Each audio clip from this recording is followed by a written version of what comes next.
Hello, everyone. Welcome to 10 Minutes Astrology. We are back. Hey, Alejo, how are you? How are you, Rod? I missed you so much. Me too. I mean, we both very busy, and once we have a project to do, or we have like a unstop teaching schedule, then we just like, oh my God. And we have two very important upcoming events for which we are preparing hardly. Indeed. The first one, And I'm yeah, sorry for my neighbors. it is what it is. And yeah, I think the first one is the summer school, and I think it start very soon, right? It start from this weekend, isn't it? Yes, it's this weekend for the weekend course and then 5 days for the 5 day course. And you are teaching in the weekend course, right? I'm teaching with I Gloria about how to do forecasting.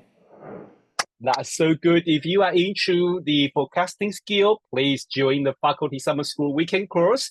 And I will teach a workshop on the Wednesday, Comet in Astrology. The main reason is because in end of September and the middle of October, we may able to see a great comet. Fingers crossed. Fingers crossed. And if that is really like a forecasting stage, this comet could be very bright after sunset around the 12th of October. 12th October. So, if you like to know how astrologer reading the comet and how comet maybe have an impact to you, please join me on this workshop. But otherwise, weekend course and the week course is always a fantastic field for the lines up. I think my friend Chris Conning is going to teach that too. And so many of my, you know, tutor when I was studying faculty, they also will be there. So really looking forward to see everyone. Another one, well, I think the uh, AA conference is already fully booked. So you only have chance to join us online. We also have a fantastic lines up. So, please come to join us and it's going to be fun. So, Alejo, what are we talking today? Well, actually, we are very in the mood of what we're talking today because today is Mars in Sagittarius. And I think uh, we are bringing all of these expansive experiences. And you can come to the summer school and you can go to the Congress. And it's like so many things to do. yeah, And yes, also, I think we got a little bit distracted from, like, we have to talk about Mars in Sagittarius and we started just, let's just talk about everything. I know. That is Sagittarius, right? That is Sagittarius. It's like going everywhere, going everywhere. Yeah, because it's a mutable sign. So, yes. Yeah, so how about we start to, you know, give some idea about the Mars in Sagittarius and how they deal with frustration and how they can overcome or use their how should I say it, use their advance to be successful. So, it's a good question because I think Sagittarius is such a positive sign that I would say one way of dealing with frustration might be going a little bit into denial mode.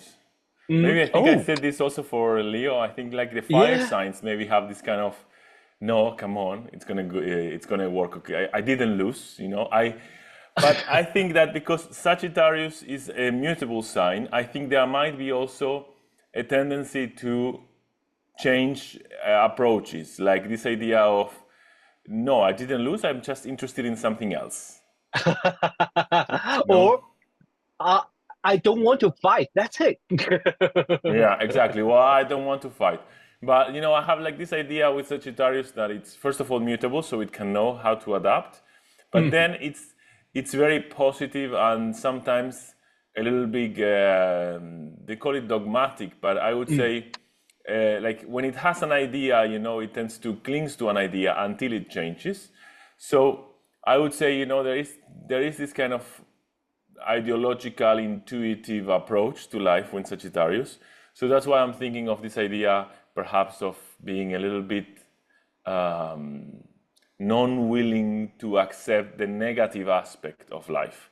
The other could be everything has a purpose, everything has a reason. So it could be that dealing with frustration is like, okay, but I've learned this and I've learned that, and now I'm more ready to do this and more of that. So there's always this kind of positive outlook, I would say. I agree with you, and I don't. I think it's really positive, and I don't think that can call failure or something because hey, you are adopt the situation and you see the all the opportunity as a learning process. How good that it could be, you know? Should we look at a chart to start with? Because I can't wait to share the chart today. I'm so happy to share this chart. It's my childhood hero. Have you read his books, Rod? Have you read his books? Uh, yes, as I say, is my childhood hero, Julius Verne. And I think most of people know about his book about the Around the World 80 Days. There are several adoption on the TV series and the movie. And I think probably my favorite would be I think, a Journey to the Center of the Earth. But this is also adapted to the movie too. Yeah, and I think another famous book. What is another famous book? Um, I think another book could be like the 2000 League Under the Sea, and I was crazy about that. I was crazy about so in my childhood, I was sitting in the classroom or at home. He bring me to everywhere around the world, like around the world 80 days is my one of my favorite book. And even now, even today, I know that's not the point, but even today, sometimes it's like I really want to do that too, around the world 80 days. But I just like no, I want to see more place than that few place around the world because they are beating the quickest way, right? They're doing the quickest way 80 days back to London. And so we're just like, oh no, that would be a thing just to do that things for share of around the world 80 day. Now I want to explore the world slowly. What about his Mars in the Sagittarius? That is very funny because we have the Mars is very close to. I know it's not very close, so I apologize. His Mars is 0 degree Sagittarius. Oh, I forget. As Alejo usually say, I should read the data. Julius Verne was born on 8th of February 1828 at 12 o'clock. So in the beginning, I was wondering, is this just a noon chart?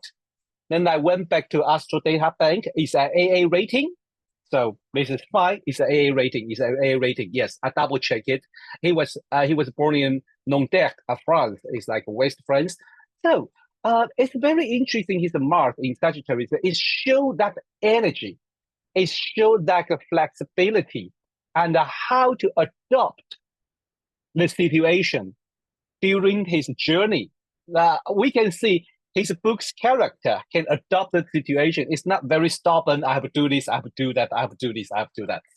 So during the around the world challenge, they have these kind of things, and I think this is really showing his his mindset and his you know. Look at his chart. It's not only Mars in the Sagittarius, Sun conjunct Mercury in Aquarius in the 10th house. That is very interesting. That is showing his ability of like no limits and trying to kind of explore the world. And it's not just Earth; it's the space. It's under the sea. So they're going everywhere. They're going everywhere. So we have this Mars in the 0 degree. It's very interesting. Mars in 0 degree. Sagittarius is going to kind of push him forward.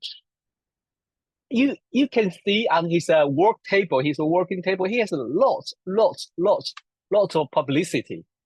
And I think he is a very good writer.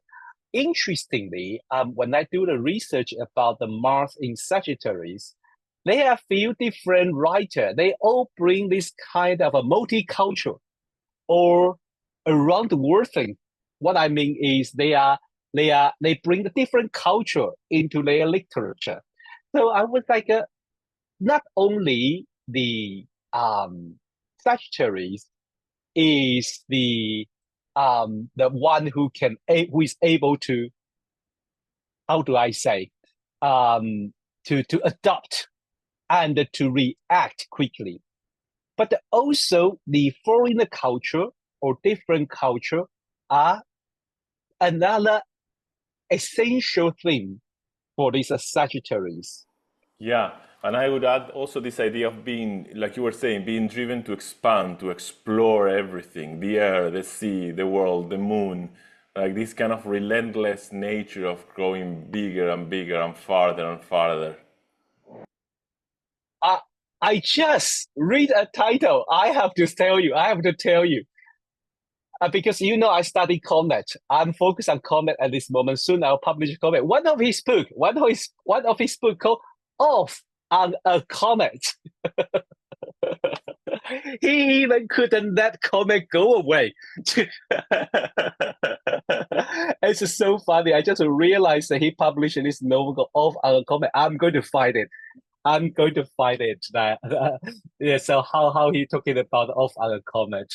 I didn't read these books. I really want to go for it. So it is very interesting about this Mars in Sagittarius. I think for me, if I want to talk about how they use their ability, I think one thing, like you just mentioned about, is their confidence and their positive energy. So I think, and their flexibility, so they can adopt the situation and change their mind accordingly. And then at the same time, they are so positive. So that is the best way. Maybe from all of you, maybe from Mars in Capricorn, you say they didn't achieve anything. But the Mars in Sagittarius will say, as long as I'm happy. Yeah, so I think it is a very interesting. Yeah, I think it is very interesting. So I think that is a big success already. As long as they are happy with themselves, the Mars in Sagittarius can continue exploring the world, but not just 80 days, maybe, around the world, 8,000 days, 80,000 days. Yeah, and I would say this idea that it's successful if it's meaningful for them. Their actions have to be meaningful. They have to serve a higher purpose, an idea, an ideology, a vision they may have. So maybe they will adapt based on what's happening in the context at the moment, but it's always following this vision, I would say. Yeah, that is very beautiful. To be honest, our society tells us you have to be successful in a structured world, in the material world. You have to be CEO for this country. You have to earn $10 billion or something. To be honest, your success is you achieve what you want.